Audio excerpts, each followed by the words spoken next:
থেকে ছবি আসছে, যে তথ্য আমরা দর্শকদের জন্য স্ক্রিনে রেখেছি। এবং রবিবার রাত থেকেই মারাত্মকভাবে পরিস্থিতির অবনতি ঘটেছে।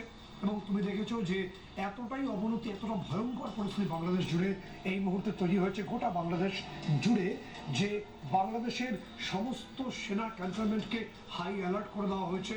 এবং কালকে অর্থাৎ রবিবার দিন নির্দিষ্টভাবে তোমাকে বলে রাখবো যে বেলা 12:05 থেকে 3:05 পর্যন্ত একটা ম্যারাথন বৈঠক করেন সেনাপ্রধান ওয়াকারুজ্জামান। এবং সমস্ত সেনা আধিকারিকরা ছিলেন।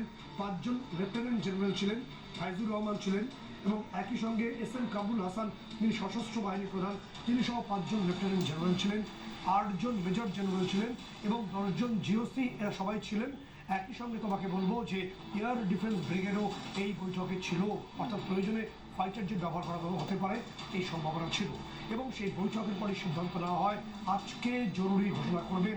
সর্বসম্মতভাবে সিদ্ধান্ত হয়েছে যে আজকে জরুরি ঘোষণা করতে চলেছেন, একটা জরুরি ইম্পর্টেন্ট হাই অ্যালার্ট ওরিয়েন্টেড ঘোষণা করতে চলেছেন সম্ভবত সেনাপ্রধান ওয়াকারুজ্জামান।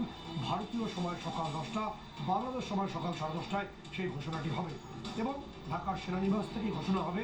তার আগে যে গুরুত্বপূর্ণ তথ্য দর্শকদের জানাবো যে এই বৈঠকের আগে নির্দিষ্টভাবে সেনাপ্রধান বুঝতে চান যে তার দিকে ঠিক কতজন সেনাকর্তা রয়েছেন।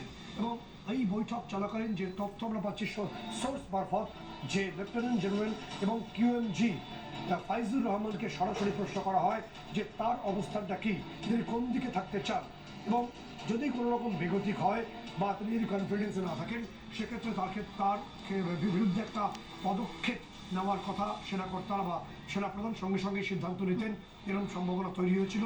এবং একই সঙ্গে তোমাকে বলে রাখবো যে অপর একজন সশস্ত্র বিভাগের যিনি অধিকর্তা এই মুহূর্তে lieutenant general SM Kamrul Hasan, তাকেও পরিষ্কার জিজ্ঞাসা করা হয় তার অবস্থান কি। যদি তিনি অবস্থান পরিবর্তন করেন, সেক্ষেত্রে সেনাপ্রধান ওয়াকারুজ্জামান তাকে সঙ্গে সঙ্গে তার কনফিডেন্স আনতেন, বা তার ক্ষেত্রে তার যে সেনার যে পদ্ধতি আছে সেই পদ্ধতিতে তাকে গ্রেপ্তার বা অন্য কিছু পদ্ধতি করা হতো বলেই আমরা জানতে পারছি। সকলকে কনফিডেন্সে নিয়ে আসার পরেই আজকে এই জরুরি ঘোষণা। এবং তোমাকে বলবো বাংলাদেশ জুড়ে সমস্ত সেনা আধিকারিক এবং সেনা জওয়ানকে কমব্যাট ইউনিফর্মে থাকতে বলা হয়েছে, নট সেরিমোনিয়াল ইউনিফর্ম। সেনা প্রধান যখন ঘোষণা করেন তখন যদি কোনো আনুষ্ঠানিক ঘোষণা হয়, সাধারণ ঘোষণা হয়, তাহলে সেরিমোনিয়াল ইউনিফর্ম থাকে। যদি যুদ্ধ পরিস্থিতি তৈরি হয়, আপৎকালীন পরিস্থিতি তৈরি হয়, হাই অ্যালার্ট তৈরি হয়, বা যে কোনো মুহূর্তে যুদ্ধে যেতে হয়, তাহলে কমব্যাট ইউনিফর্মে থাকতে হবে সেনাকে। সেই নির্দেশ সেনাপ্রধান দিয়েছেন। আমরা সেই নির্দেশের যে সরকারি বিজ্ঞপ্তি, সেই বিজ্ঞপ্তি আমরা স্ক্রিনে নিশ্চিতভাবে রাখার চেষ্টা করব। এবং একই সঙ্গে তোমাকে বলার চেষ্টা করব যে তথ্য আমাদের কাছে যে পৌঁছচ্ছে, যে এই ঘটনার পরেই আমরা দেখেছি যে গতকালই চট্টগ্রামের ইস্টবেঙ্গল যে ব্রিগেডটি সেনাপ্রধান তিনি সূচনা করেন, তার কনফিডেন্সে নেন এবং সাভার ক্যান্টনমেন্ট থেকে তিনি সাভার ক্যান্টনমেন্টকে পুরোপুরি তার গ্রিপে আনেন। এবং এই সাভার ক্যান্টনমেন্টে আছে, তোমাকে বলে রাখবো, 9ম ডিভিশন বা যেটাকে বলা হয় ট্যাঙ্ক ডিভিশন। এই ট্যাঙ্ক ডিভিশন ইতিমধ্যেই ঢাকার রাজপথে, সেই ছবি আমরা দেখাচ্ছি। এবং গোটা ঢাকাকে এই মুহূর্তে ঘিরে রেখেছে সেনাবাহিনী, রাজধানী ঢাকাকে এই মুহূর্তে সেনাবাহিনী ঘিরে রেখেছে। এবং সাভারের পরে মিরপুর চত্বরেও প্রচুর সেনাবাহিনী রয়েছে, সেনা জওয়ানরা রাস্তায় রয়েছেন বাংলাদেশের।